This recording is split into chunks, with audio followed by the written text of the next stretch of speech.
बच्चों, आप लोग कुशलपूर्वक होइएगा, ऐसा मैं विश्वास करता हूँ। तो आइए आज के इस क्लास में आपको एक बार पुनः अलंकार की ओर ले चलता हूँ। कल भी मैंने आपको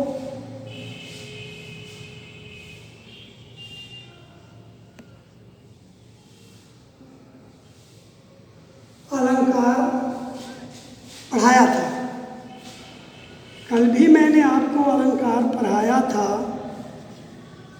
आज भी आपको पढ़ना है अलंकार, क्योंकि अलंकार का क्षेत्र थोड़ा बड़ा है, तो विस्तृत जानकारी तो आपको 9th 10th में दिया जाएगा, लेकिन मोटा मोटी जानकारी भी देंगे, फिर भी 2-3-4 दिन सिर्फ अलंकार में लग जाएगा आपको।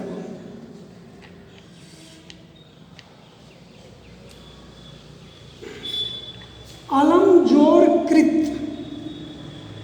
अलंकार होता है। अलम जोड़ कृत,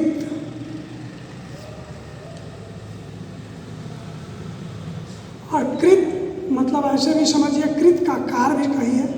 अलम जोड़ कार, अलंकार। अलम का अर्थ भूषण होता है, सजावट होता है ना। कार में करना होता है, सजावट करना ही अलंकार कहलाता है। मैंने आपको कल बतलाया था अलंकार के 2 भेद होते हैं, शब्दालंकार, अर्थालंकार। शब्द अलंकार में होता है जहाँ किसी कथन में विशिष्ट शब्द के प्रयोग से एक चमत्कार उत्पन्न होता है, उसे हम शब्दालंकार कहते हैं। शब्दालंकार जहाँ किसी कथन में विशिष्ट शब्द के प्रयोग से उसमें चमत्कार उत्पन्न होता है, उसकी सुंदरता बढ़ जाती है, नहीं तो वैसे अलंकार को शब्दालंकार कहते हैं, क्योंकि इसमें शब्द की प्रधानता दी गई है। जैसे कल मैं आपको कहा कि वह बांसुरी की धुनी पड़े, वह बांसुरी की धुनी कानी पड़े, कुल कानी ही हो तजी भाजती है। तो यहाँ पर 2 जगह कानी का प्रयोग हुआ है। एक कानी का मतलब कान होता है, एक कानी का अर्थ कान होता है, और एक कानी का अर्थ मर्यादा होता है। समझ गए ना। तो 2 जगह सेम कानी का प्रयोग किया गया है, दोनों का भिन्न भिन्न अर्थ होता है। इससे क्या होगा, वाक्य की सुंदरता निखर गई। तो ऐसे वाक्यों में जिसमें विशिष्ट शब्द का प्रयोग होने से उसमें चमत्कार उत्पन्न हो जाता है, उसकी सुंदरता बढ़ जाती है, उसे हम शब्दालंकार कहते हैं।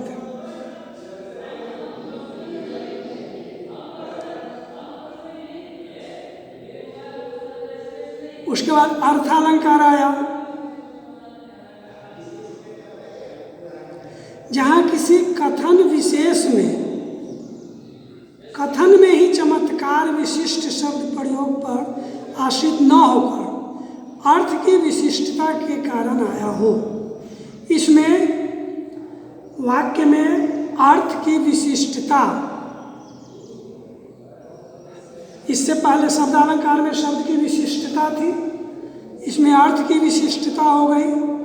मखमल के झूल पड़े हाथी सा टीला, मतलब वसंत ऋतु के बारे में कहा जा रहा है। जैसे कोई महंत हाथी के ऊपर पीठ पर जो झूल है उसका नहीं, हाथी के ऊपर बैठने वाले जो व्यक्ति होते हैं तो हाथी के ऊपर एक पीठ पर बड़ा ही खूबसूरत गद्दीदार बिछावन होता है जिसको झूला कहते हैं। तो महंत जब उस हाथी के झूले पर बैठकर और निकलता है शान से, उसी प्रकार वसंत ऋतु भी अपने आन शान और वान से, है कि नहीं, मानो कि हाथी के झूले पर हाथी के मखमल रूपी वो वस्त्र पर सवार होकर के वो भी निकले हैं। तो ये इसमें शब्द की नहीं अर्थ की प्रधानता है। अब आपको पढ़ना है, विशेष आगे बढ़िएगा तो और स्पष्ट आपको समझ में बात आ जाएगी। अब शब्दालंकार में आइए। शब्दालंकार कितने प्रकार के होते हैं? तो शब्दालंकार 3 प्रकार के होते हैं। शब्दालंकार 3 प्रकार के होते हैं। एक होता है अनुप्रास,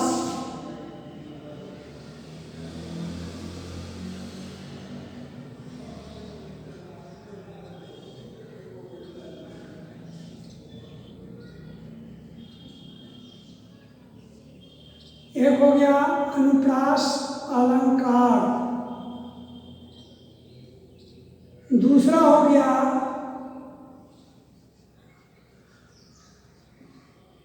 यमक अलंकार और तीसरा हो गया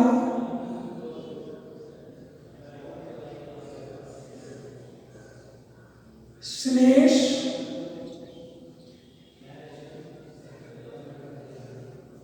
अलंकार। शब्दालंकार 3 प्रकार के होते हैं। ये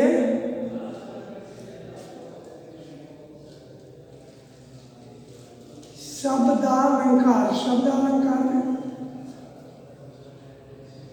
ये अलंकार है। अलंकार में एक में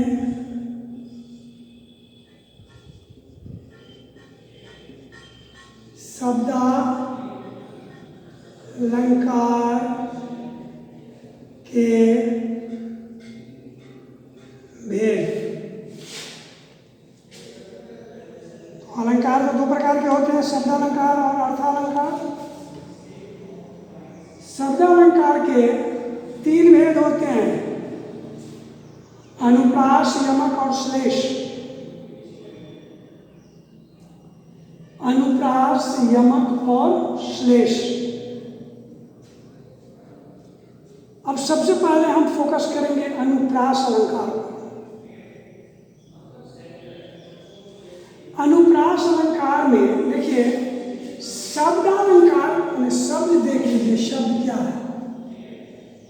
शब्द में वर्ण आता है और वर्ण के बाद वर्ण के मिलने से शब्द बनता है।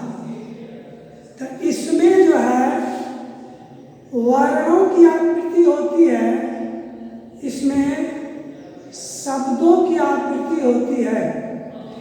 पहले ये दोनों समझ लीजिए। अनुप्रास अलंकार में वर्णों की आवृत्ति होती है। जैसे किसी भी वाक्य में या किसी भी काव्य खंड में अगर एक पंक्ति है तो कोई ऐसा वर्ण है जिसकी पुनरावृत्ति बार बार हुई है, जो उस काव्य में बार बार उसी वर्ण से शब्द बना है, उस माने वो वर्ण बार बार आ रहा है, तो उसे हम अनुप्रास अलंकार कहेंगे। जिस काव्य खंड में जिस कविता में नहीं कोई विशेष वर्ण बार बार प्रयोग किया जाए तो वैसे अलंकार को हम अनुप्रास अलंकार कहेंगे।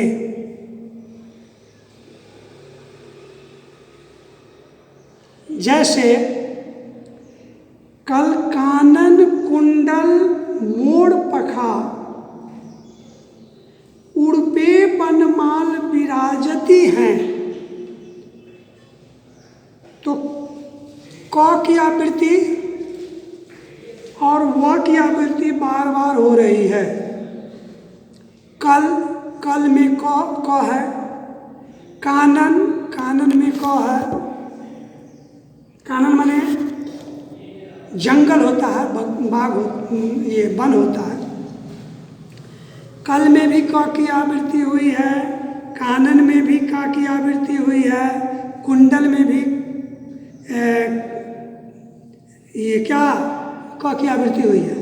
लेकिन यहाँ पर कानन माने होगा कान, यहाँ पर कानन माने होगा कान। इसमें कहा गया है कि कल कानन कुंडल मोड़ पखा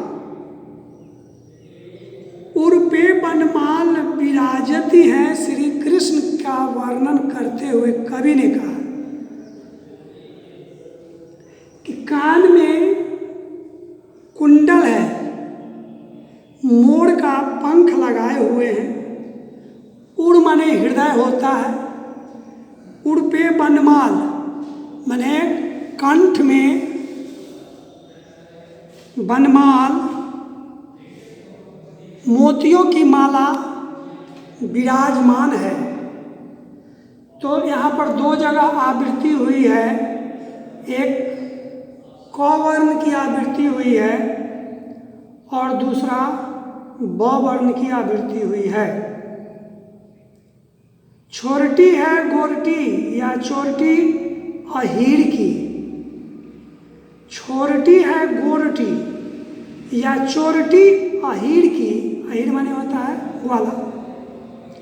तो तीन जगह आया है इसमें, छोरटी, गोरटी, चोरटी। तो इस काव्यखंड में टी बार बार आया है, तो ये भी अनुप्रास अलंकार हो गया। सुरभित सुंदर सुखद सुमन तुम पर खिलते हैं। सुरभित माने वो भी सुंदर ही हुआ, सुंदर, सुखद, सुमन माने फूल। इसमें सु की आवृत्ति हुई है, सवर्ण की आवृत्ति बार बार हुई है इसमें।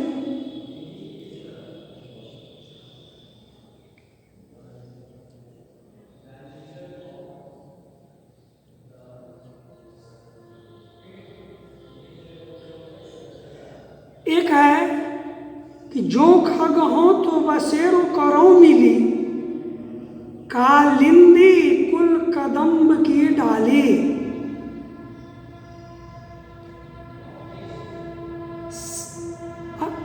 पक्षी का, मनुष्य का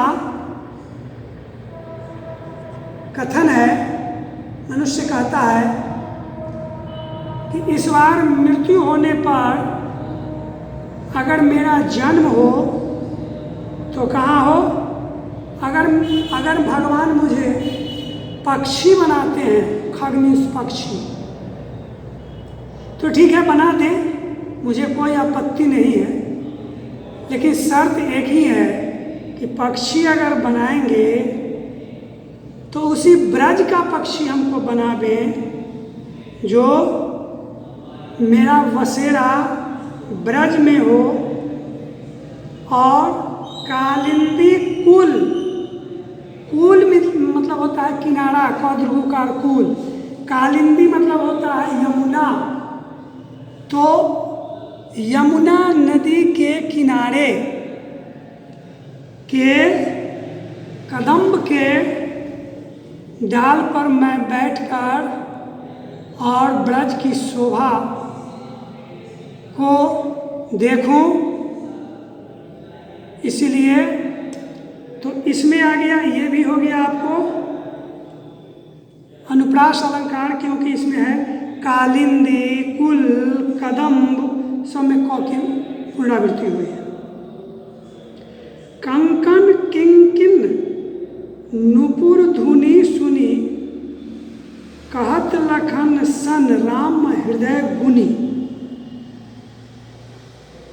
कंकन किंकिन नुपुर धुनि सुनी, नुपुर माने होता है पायल।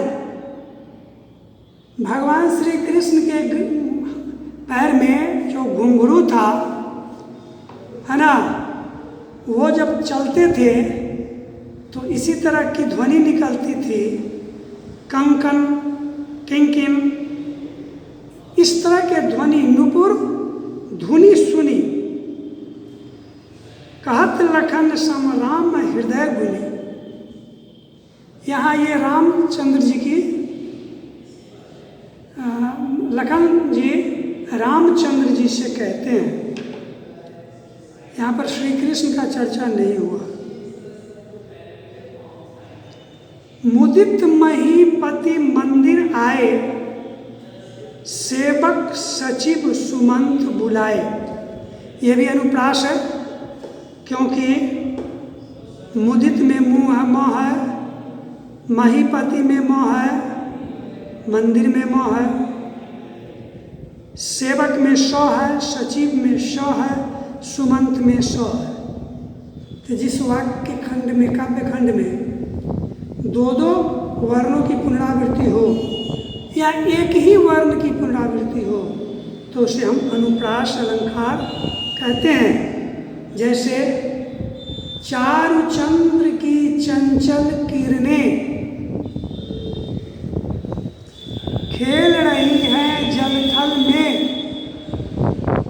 स्वच्छ चांदनी बिछी हुई है अवनी और अंबर तल में। अवनी माने पृथ्वी होता है, अंबर माने आकाश होता है। ये जो पंक्ति है, ये भी पंक्ति अनुप्रास है, क्योंकि चौ की आवृत्ति हुई है। चारु चंद की चंचल किरणें, चा की आवृत्ति हुई है, तो इसे हम अनुप्रास अलंकार कहेंगे। ढेर सारा उदाहरण आपको मैं दे दिया, अब आप समझ गए होइएगा कि जहाँ जिस काव्य खंड में किसी वर्ण की पुनरावृत्ति हो, माने बार बार वही वर्ण आवे, तो वैसे काव्य खंड की पंक्ति को हम अनुप्रास अलंकार कहते हैं। यद्यपि यह शब्दालंकार है, चूंकि शब्द का निर्माण वर्ण से हुआ है, इसीलिए ये वर्ण की आवृत्ति हुई है, शब्दालंकार में ही आ गया। लेकिन शब्दालंकार जो तीन प्रकार के होते हैं, उसमें से पहला है वर्ण की आवृत्ति हुई, तो अनुप्रास अलंकार हो गया। अब अगर शब्द की आवृत्ति हो रही है तो उसे यमक कहते हैं। अनुप्रास अलंकार में तो वर्ण की आवृत्ति हुई है और यमक में शब्द की आवृत्ति होती है। जैसे कनक कनक ते सौ गुनी मादकता अधिकाय। एक खाए बौड़ा है ना, एक पाए बौड़ा है। यहाँ देखिए कनक दो हुआ, दो जगह कनक का प्रयोग हुआ है। एक कनक माने सोना और एक कनक माने धतूरा, जिसको भगवान महादेव जी ग्रहण करते थे। तो धतूरा में बहुत नशा होता है, तो यहाँ देखिए कवि के कहने का अभिप्राय यह है कि एक सोना अगर आपको मिल गया, ज़्यादा सोना कहीं मिल गया तो आप बौरा जाइएगा, मतलब कि खुशी का ठिकाना नहीं रहेगा। और एक और कनक है जिसको खा लेने के बाद आप बौरा जाइएगा। तो दोनों कनक ही है, लेकिन शब्द का समावेश इस पंक्ति में कवि कैसे किया है, जो वाक्य की सुंदरता, काव्य खंड की सुंदरता को बढ़ा दिया है। कनक कनक ते 100 गुनी, मादकता अधिकाय, एक खाए बौराय नर, एक पाए बौराय, यही बात है। तो आज मैं आपको ये केवल अनुप्रास अलंकार के बारे में फोकस दिया हूँ, यमक अलंकार करके लिए छोड़ दिया हूँ, क्योंकि जब ये आपके दिमाग में घुसेगा तो ये निरंतर निकलता जाएगा। इसलिए सिर्फ इसी को दिमाग में आज 24 घंटा के लिए रखिए, तो 24 घंटा जो चीज़ दिमाग में रहेगा वो पुनः नहीं निकल पाएगा। ये यमक अलंकार कल मैं आपको पढ़ाऊँगा, और मेरे क्लास में आप उपस्थित हुए इसके लिए आपको बहुत बहुत धन्यवाद।